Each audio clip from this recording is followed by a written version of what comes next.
Ma copine a dit, Antoine maîtrise à fond le rôle de la parfaite femme au foyer. Par contre, beaucoup moins pour les trucs de mec, et ce, à la soirée de notre entreprise, devant mon patron et 8 cadres dirigeants. Elle essayait de saboter mes chances pour la promotion que nous convoitions tous les deux. Ce qu'elle ne savait pas, c'est que je venais d'accepter le poste depuis la cabine des toilettes pendant qu'elle était encore en train de rire. J'ai besoin de vider mon sac parce que je suis encore en train d'assimiler ce qui s'est passé vendredi soir dernier et les conséquences qui ont suivi.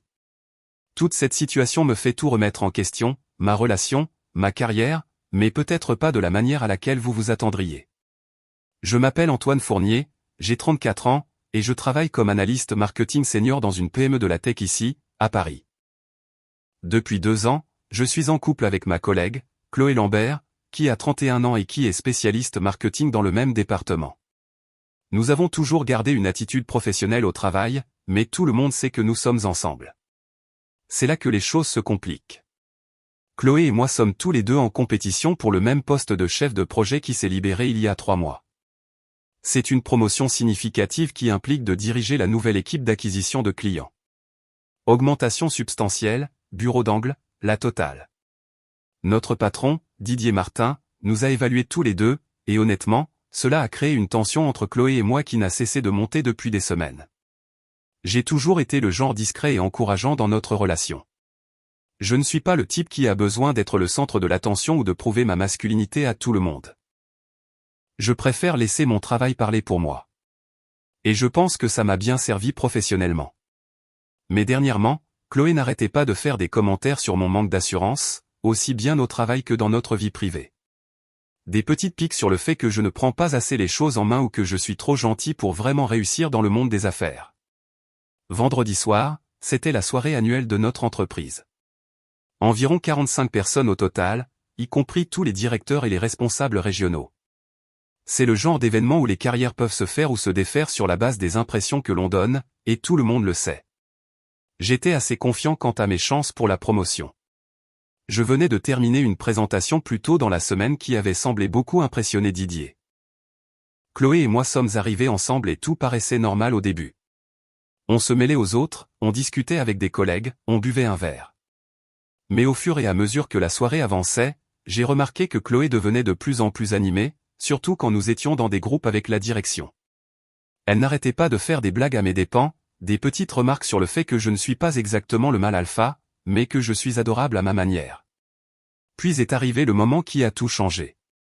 Nous étions dans un cercle d'environ 8 personnes, dont Didier, Mireille DRH, et plusieurs autres cadres. Quelqu'un racontait une histoire sur son mari qui avait réparé quelque chose à la maison, et la conversation a naturellement dérivé vers les rôles de genre traditionnels dans les relations. C'est à ce moment-là que Chloé a décidé d'apporter sa contribution. « Oh, Antoine, il est génial pour les tâches ménagères », a-t-elle dit avec ce rire qui m'a noué l'estomac. « Vaisselle, lessive, garder l'appartement nickel. Il maîtrise à fond le rôle de la parfaite femme au foyer. Un peu moins pour les trucs de mec, si vous voyez ce que je veux dire. » Elle a même fait un clin d'œil au groupe. Le silence qui a suivi m'a paru durer une éternité, mais ce n'était probablement que quelques secondes avant que les gens ne commencent à glousser. Certains avaient l'air mal à l'aise, d'autres semblaient apprécier le spectacle. Didier paraissait sincèrement surpris, et Mireille avait cette expression de quelqu'un qui assiste à un accident de voiture. J'ai senti mon visage s'empourprer, mais j'ai réussi à sourire et à dire quelque chose comme « Eh bien, il faut bien que quelqu'un s'assure qu'elle ne manque de rien », ce qui a provoqué quelques rires de plus et a semblé désamorcer la tension immédiate. Mais à l'intérieur, j'étais humilié. C'était ma copine, la femme que j'avais soutenue et encouragée pendant 2 ans, qui m'humiliait publiquement en s'attaquant à ma virilité devant mon patron et les personnes qui allaient décider de mon avenir professionnel. Je me suis excusé pour aller aux toilettes, non pas que j'en ai eu besoin, mais parce qu'il me fallait un moment pour digérer ce qui venait de se passer. J'étais debout dans la cabine, essayant de comprendre comment gérer cette situation, quand mon téléphone a vibré. Un SMS de Didier. « Salut, peux-tu me donner une réponse pour le poste de chef de projet d'ici lundi ?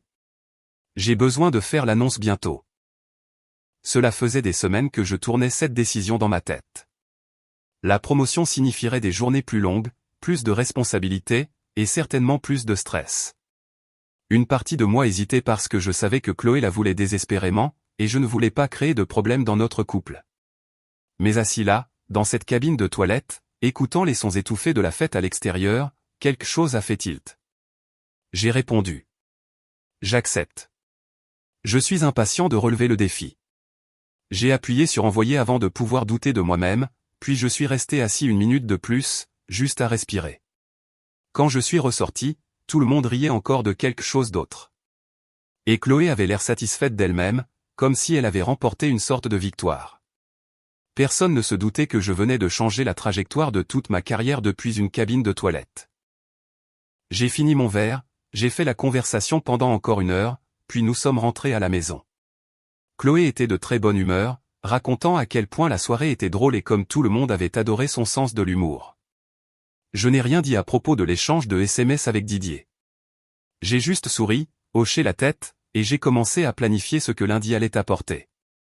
Maintenant, je suis assis ici, dimanche soir, et je ne lui ai toujours pas dit que j'avais accepté la promotion. L'annonce sera faite lundi matin et, honnêtement, je n'ai aucune idée de comment elle va réagir.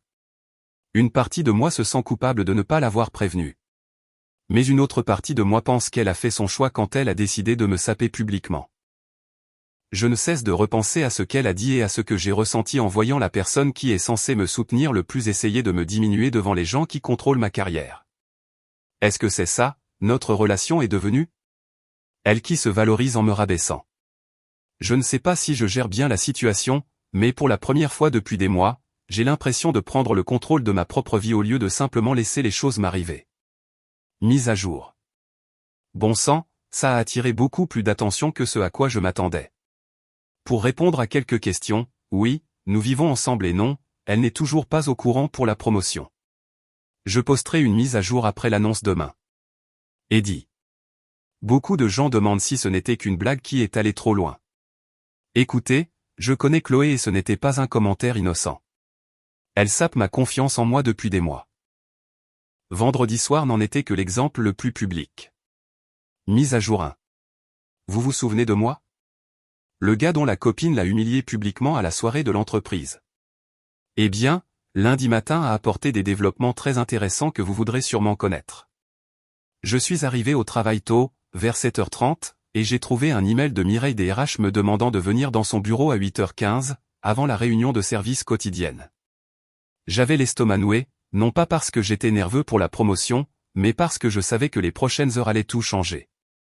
Mireille m'a conduit dans une petite salle de réunion au store BC pour plus de confidentialité. Antoine, a dit Mireille en faisant glisser un dossier sur le bureau, Didier et l'équipe de direction ont pris leur décision concernant le poste de chef de projet. Nous aimerions vous le proposer. Même si j'avais déjà accepté par SMS, l'entendre officiellement semblait surréaliste. 20 000 € d'augmentation. Mon propre bureau avec de vrais murs, une équipe de 8 personnes sous ma responsabilité, une prise de fonction immédiate. Tout ce pourquoi j'avais travaillé ces 3 dernières années se réalisait enfin. Nous allons l'annoncer au département dans environ 15 minutes, a poursuivi Mireille. Didier voulait que vous le sachiez en premier pour que vous puissiez vous préparer à d'éventuelles questions sur votre vision pour l'équipe. Je l'ai remercié. Nous avons réglé la paperasse et je suis retourné à mon bureau en essayant de garder une expression neutre. Chloé a levé les yeux quand je me suis approché. Tout va bien? Tu avais l'air assez sérieux là-dedans. J'ai juste souri et dit, tu le sauras bien assez tôt. À 8h30 précise, Didier a demandé l'attention de tout le monde. Notre département compte environ 20 personnes et elles se sont toutes rassemblées près de son bureau pour ce que tout le monde savait être l'annonce du chef de projet. Chloé se tenait juste à côté de moi et je pouvais sentir la tension qui émanait d'elle. Je tiens à remercier tous ceux qui ont exprimé leur intérêt pour le poste de chef de projet, a commencé Didier. La décision n'a pas été facile, mais après un examen attentif des qualifications de tous les candidats, de leur potentiel de leadership et de leur vision stratégique, j'ai le plaisir d'annoncer qu'Antoine Fournier assumera ce rôle, à compter d'aujourd'hui. La réaction a été instantanée. Plusieurs personnes m'ont félicité. Certaines avaient l'air surprises, et quelques-unes ont échangé des regards entre Chloé et moi, sentant la tension crépiter dans l'air. Mais tout ce que je voyais, c'était le visage de Chloé. Elle est passée par environ 5 expressions différentes en l'espace de 10 secondes, surprise, confusion, colère, sourire forcé, et enfin ce regard de réalisation naissante qu'elle avait massivement mal calculé quelque chose. Elle s'est vite reprise, je dois lui reconnaître ça. Félicitations, chérie, a-t-elle dit assez fort pour que tout le monde entende, réussissant même à me faire un câlin. Tellement fière de toi. Mais je pouvais le voir dans ses yeux. Elle était furieuse. Et plus que ça, elle commençait à reconstituer la chronologie. Humiliation du vendredi soir. Annonce de la promotion du lundi matin. Le calcul n'était pas difficile à faire. Le reste de la matinée fut un tourbillon de poignées de main, de félicitations et de réunions logistiques. J'emménageais officiellement dans le bureau d'Angle cet après-midi-là et Amélie Dupont, du bureau de Lyon, me fournirait un soutien à distance pendant les 2 premières semaines, le temps que les RH traitent son transfert interne pour travailler sur site comme mon assistante. Tout se passait très vite, ce qui, je pense, était la manière de Didier de s'assurer qu'il n'y ait pas de malaise ou de temps pour que les politiques de bureau interfèrent. Vers l'heure du déjeuner, Chloé m'a finalement coincé dans la salle de pause. « Quand est-ce que tu l'as su ?» a-t-elle demandé, et il y avait quelque chose de dangereux dans sa voix. « Vendredi soir », ai-je dit simplement. « Vendredi soir, et tu ne me l'as pas dit ?» Tu avais l'air assez occupé à faire des blagues sur mon manque de masculinité devant toute l'équipe de direction. Je ne voulais pas interrompre ton numéro de comique. Elle a eu la décence d'avoir l'air embarrassée à ce moment-là. Antoine, c'était juste. Je voulais juste être drôle. Tout le monde riait. Oui, il riait de moi. Grâce à toi. Tu vas vraiment me tenir rigueur de ça? C'était une blague. Je l'ai regardée longuement. Cette femme avec qui j'étais depuis 2 ans, que j'avais soutenue dans ses propres difficultés de carrière, que j'avais pensé pouvoir un jour épouser. Chloé, tu as passé des mois à me dire que je n'étais pas assez affirmé pour réussir dans les affaires. Tu as publiquement remis en question ma masculinité devant mon patron et son patron, et maintenant tu es contrarié que j'ai pris une décision de carrière sans te consulter? Elle n'a pas eu de réponse à ça. L'après-midi a été consacré à l'installation de mon nouveau bureau et à la rencontre avec mon équipe, 8 personnes intelligentes et motivées qui allaient maintenant se tourner vers moi pour le leadership et la direction. L'ironie ne m'a pas échappé que la femme qui avait remis en question mes capacités de leadership était assise à 6 mètres de là, essayant de prétendre que tout était normal. Elle avait dépensé tellement d'énergie à essayer de me faire paraître petit qu'elle en avait oublié de se faire paraître grande. Didier est passé à mon bureau vers 16 heures pour voir comment je m'installais. « Je peux vous demander quelque chose ?» a-t-il dit en fermant la porte. « Qu'est-ce qui vous a fait changer d'avis ? La dernière fois qu'on a parlé, vous sembliez hésitant à prendre ce niveau de responsabilité. » J'ai réfléchi à la manière de répondre. J'ai réalisé que parfois, il faut que les autres arrêtent de croire en vous pour que vous puissiez commencer à croire en vous-même. Il a eu l'air confus mais n'a pas insisté pour avoir des éclaircissements. Une dernière chose, ai-je ajouté. Je dois déclarer ma relation avec Chloé au RH pour des raisons de conflit d'intérêts. Je me récuserai de ses évaluations de performance et toute décision d'affectation majeure la concernant inclura la validation de son manager actuel. Didier a hoché la tête avec approbation. Bien pensé. L'intégrité professionnelle est importante dans les rôles de direction. Plus tard dans la semaine, j'ai entendu par les bruits de couloir que les RH avaient eu une discussion de coaching avec Chloé sur le maintien d'un décorum professionnel approprié lors des événements d'entreprise. Rien de formel, mais un rappel en douceur sur les limites à ne pas franchir. Ce soir-là, Chloé et moi avons une autre première vraie dispute depuis des mois.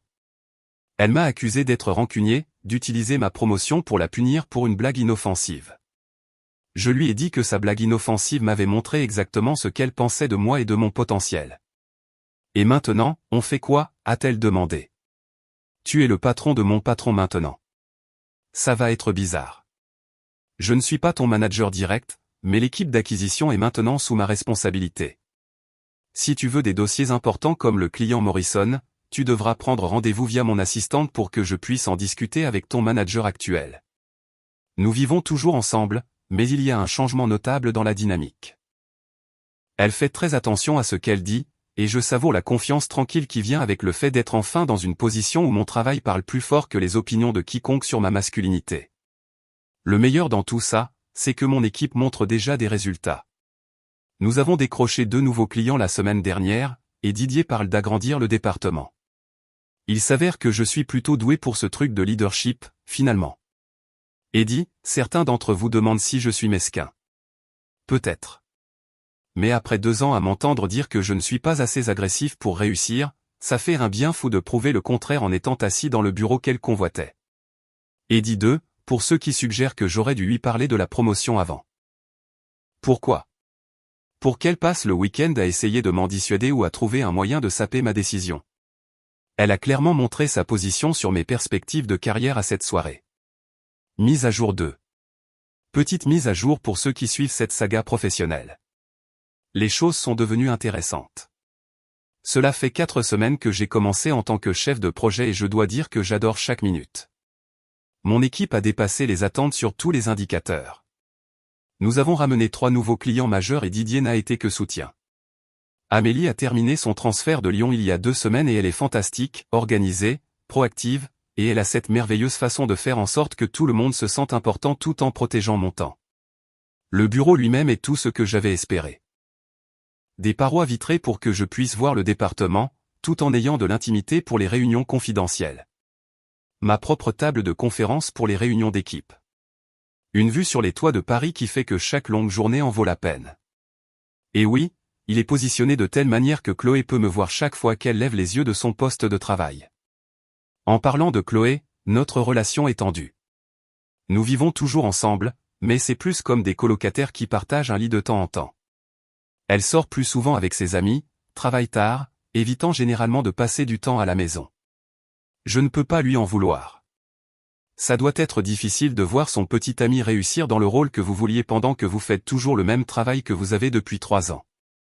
Mais mercredi après-midi a apporté un moment que j'attendais sans même le savoir. J'étais dans mon bureau en train d'examiner les prévisions trimestrielles quand la voix d'Amélie est passée par l'interphone. « Monsieur Fournier, Chloé Lambert est ici pour vous voir. Elle n'a pas de rendez-vous. » À travers mes parois vitrées, je pouvais voir Chloé debout au bureau d'Amélie, et Amélie gérait la situation avec une courtoisie professionnelle parfaite. C'était le moment pour lequel je m'étais inconsciemment préparé depuis cette soirée du vendredi. « Faites-la entrer », ai-je dit. Chloé est entrée dans mon bureau et je pouvais voir plusieurs de nos collègues observer l'interaction. Notre drame était devenu le divertissement du département et tout le monde était curieux de voir comment cette nouvelle dynamique de pouvoir allait se jouer. « On peut parler ?» a-t-elle demandé, et il y avait quelque chose de différent dans sa voix, moins confiant, plus incertain. J'ai fait un geste vers la chaise en face de mon bureau et j'ai attendu qu'elle s'assoie. Le symbolisme ne nous a échappé à aucun de nous deux. Elle était littéralement assise en position de suppliante dans le bureau qu'elle avait convoité. « Que puis-je faire pour toi, Chloé ?» Je voulais discuter du dossier Morrison. J'ai travaillé sur la recherche préliminaire et je pense que je devrais être celle qui fait la présentation quand ils viendront la semaine prochaine. Je me suis penché en arrière dans ma chaise et j'ai considéré sa demande. Le dossier Morrison était important, un contrat potentiel à 7 chiffres, et traditionnellement, il serait géré par quelqu'un de son niveau, mais en tant que chef de projet, la décision me revenait. J'apprécie ta contribution, ai-je dit, en gardant ma voix professionnelle, mais pas particulièrement chaleureuse. Je prendrai cela en considération. En considération, Antoine ? Ça fait 3 semaines que je travaille dessus. Je connais ce client mieux que personne. Et je respecte ça. Mais ces décisions ne se prennent plus de manière isolée. Je dois considérer la dynamique de l'équipe, la gestion de la relation client et le positionnement stratégique. Elle m'a fixé un instant, et je pouvais la voir intégrer cette nouvelle réalité. Je n'étais pas son petit ami à ce moment-là. J'étais le patron de son patron, et elle me demandait quelque chose dans le cadre de mes fonctions professionnelles. Alors, que dois-je faire pour obtenir cette mission ? J'y ai réfléchi un moment, puis j'ai dit, planifie une réunion formelle par l'intermédiaire de mon assistante. Nous discuterons des priorités d'affectation. Elle a eu l'air de vouloir dire autre chose, mais s'est retenue. Alors qu'elle se tournait pour partir, j'ai ajouté à voix basse, et Chloé, restons professionnels à l'avenir. La référence à son comportement à la soirée était subtile mais sans équivoque. Elle s'est arrêtée à la porte, comprenant exactement ce que je voulais dire. C'est-à-dire que, a-t-elle commencé, puis s'est interrompue. Elle savait qu'elle était dans mon bureau, sur mon territoire, à demander mon approbation. Tout ce qu'elle dirait ne pourrait qu'aggraver les choses pour elle. C'est-à-dire quoi, Chloé ? Rien. Je vais planifier quelque chose avec Amélie. Elle est partie sans un mot de plus, et je l'ai regardée retourner à son bureau à travers mes parois vitrées. Plusieurs collègues ont soudainement trouvé des raisons de se trouver près de son poste de travail, probablement pour offrir leur sympathie ou simplement pour pêcher des ragots sur ce qui s'était passé dans mon bureau. Environ 1 heure plus tard, Amélie est venue avec une demande de rendez-vous de Chloé pour le mardi suivant. Je l'ai approuvé car malgré tout, je n'allais pas laisser des problèmes personnels interférer avec les décisions professionnelles. Avec les protocoles de conflit d'intérêts que j'avais établis avec les RH, je pouvais évaluer sa demande équitablement tout en maintenant des normes professionnelles. Mais bon sang, ça faisait du bien d'inverser les rôles. Ce soir-là, Chloé était inhabituellement silencieuse pendant le dîner. Finalement, elle a levé les yeux de son assiette et a dit « Tu as apprécié ça, n'est-ce pas ?» Apprécier quoi? Me faire venir dans ton bureau, me faire demander la permission. Tout ce trip de pouvoir. J'ai posé ma fourchette et je l'ai vraiment regardé. Chloé, tu te souviens de ce que tu m'as dit à cette soirée devant Didier? Devant tous ceux qui comptent pour nos carrières. C'était une blague, Antoine. Combien de fois dois-je m'excuser pour ça? Tu ne t'es pas excusé. Pas une seule fois. Tu as expliqué que c'était une blague. Tu l'as minimisé. Tu m'as accusé d'être trop sensible, mais tu n'as jamais réellement dit que tu étais désolé. Elle est restée silencieuse un long moment. Est-ce que ça changerait quelque chose si je le faisais? Je ne sais pas. Peut-être, mais ce serait un bon début. Nous avons fini de dîner en silence et je suis allé me coucher en pensant à quel point la dynamique de notre relation avait complètement changé. Il y a 6 semaines, elle faisait des blagues sur mon manque d'autorité masculine. Maintenant, elle demandait littéralement mon approbation professionnelle et m'appelait par mon nom de famille devant nos collègues. Parfois, la meilleure vengeance est simplement de devenir la personne qu'il disait que vous ne pourriez jamais être. La réunion Morrison est la semaine prochaine. Je n'ai pas encore décidé si je lui donnerai la présentation ou si je m'en occuperai moi-même. Mais pour la première fois dans notre relation, cette décision m'appartient entièrement. Eddie, oui, j'apprécie ça plus que je ne le devrais probablement. 2 ans à s'entendre dire qu'on n'est pas assez affirmé, ça vous marque. Eddie 2, pour ceux qui posent des questions sur notre situation de logement, nous avons signé un bail jusqu'en décembre. Aucun de nous n'a encore évoqué de changement, mais je soupçonne que cette conversation ne tardera pas. Mise à jour finale. Mise à jour finale sur cette situation et honnêtement, je pense qu'elle se termine exactement comme elle le devrait. Cela fait 3 mois que j'ai pris la direction du projet et les résultats parlent d'eux-mêmes. Mon équipe a dépassé nos objectifs du premier trimestre de 40%. Nous avons signé 6 nouveaux clients majeurs, y compris le dossier Morrison que nous avons remporté au second pitch après quelques revers initiaux, et la direction a approuvé une allocation budgétaire supplémentaire pour l'expansion de l'équipe. Didier a évoqué des opportunités de promotion au niveau régional et mon nom serait apparemment mentionné dans les conversations avec les grands patrons. Plus important encore, j'ai trouvé mon style de leadership. Il s'avère qu'être réfléchi et stratégique plutôt que bruyant et agressif fonctionne plutôt bien dans notre secteur. Qui l'eût cru?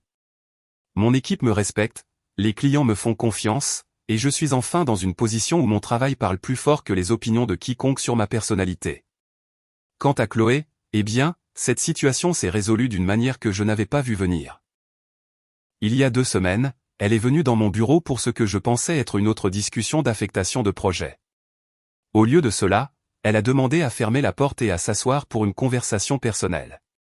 J'ai demandé un transfert au bureau de Lyon, a-t-elle dit sans préambule. Il y a un poste de spécialiste marketing senior de libre, et ils ont accepté ma candidature. J'avoue que j'ai été surpris. Je partirai à la fin du mois prochain. Je voulais te donner un préavis professionnel puisque mon départ affectera le planning du département. Il y avait quelque chose de différent dans son attitude. Moins de colère, moins de combativité, presque de la résignation. Je peux te demander pourquoi. Elle est restée silencieuse un moment, regardant par la fenêtre la ligne d'horizon de la ville. Parce que regarder quelqu'un réussir après avoir publiquement parié contre lui, ça devient lassant. Et parce que j'ai réalisé que je n'arrive plus à séparer ma jalousie professionnelle de mes sentiments personnels. C'était la chose la plus honnête qu'elle m'ait dite depuis des mois. Chloé, à propos du dossier Morrison.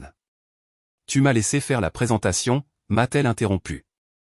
Je sais que je n'ai pas obtenu le résultat que tu voulais, mais tu m'as donné ma chance. Ça a compté pour moi. Elle avait raison. Je l'avais laissé présenter à Morrison. Et bien que nous n'ayons pas remporté ce premier tour, ce n'était pas à cause de sa performance. Parfois, les clients préfèrent ce qu'ils connaissent. Cependant, 2 semaines plus tard, Morrison est revenu vers nous après que leur fournisseur habituel ait eu des problèmes de service, et nous avons remporté le contrat au second pitch avec une proposition modifiée que mon équipe avait développée. Je te dois des excuses, a-t-elle poursuivi. Ce que j'ai dit à cette soirée, ce n'était pas une blague. C'était méchant et non professionnel, et je l'ai dit parce que j'avais peur que tu obtiennes la promotion que je voulais. J'essayais de te faire paraître petit pour que je puisse paraître plus grande. Enfin, de vraies excuses.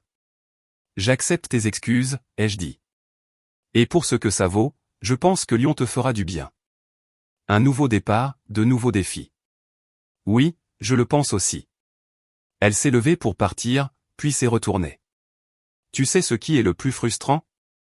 C'est que tu es vraiment très bon à ce poste. Meilleur que je ne l'aurais été, probablement. J'ai passé tellement de temps à en vouloir à ton succès que j'ai oublié de travailler sur le mien. Après son départ, je suis resté assis dans mon bureau, pensant à tout ce qui avait changé depuis cette nuit de février.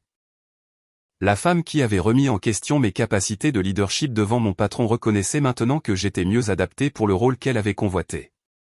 C'était une forme de justification, mais aussi de conclusion. La semaine dernière était le dernier jour de Chloé. Le département a organisé un petit pot de départ et elle a fait un joli discours sur les nouvelles opportunités et le fait de rester en contact. Professionnelle et gracieuse. La façon dont ces choses devraient être gérées. Je lui ai souhaité bonne chance, et je le pensais. Nous avions été ensemble pendant 2 ans et malgré la fin, il y a eu de bons moments mêlés aux plus compliqués. Son remplaçant commence la semaine prochaine. Un recrutement externe avec des références impressionnantes et aucune histoire avec qui que ce soit dans le département. J'ai hâte de voir cette nouvelle dynamique. Quant à ma vie personnelle, je recommence à fréquenter des gens, lentement, prudemment, mais avec une bien meilleure idée de ce que je veux chez une partenaire.